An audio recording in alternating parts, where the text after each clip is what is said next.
Okay, so today we are at 704 in Austin off Lamar Street. This is a mid-rise.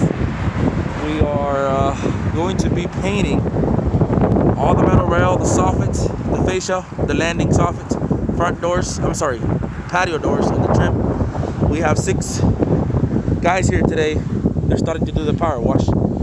It's more like a soft wash on the landings since we have a lot of resin stuff, even though it gets moved. We'll be using a lot of heavy equipment here, but we have our J&T crews there.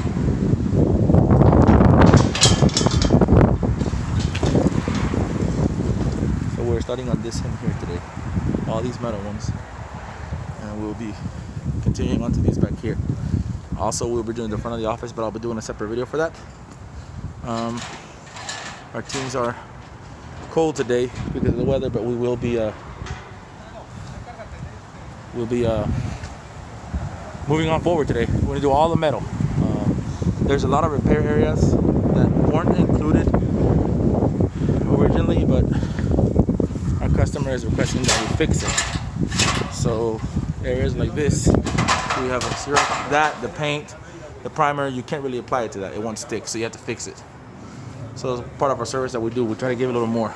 Now, some of them will incur a change order because there's a lot of them, but we always recommend changing because, like I said, once you paint that, it's going to deteriorate in no time. We're going to be painting all that. So hopefully everything goes good. I'll be updating y'all every day.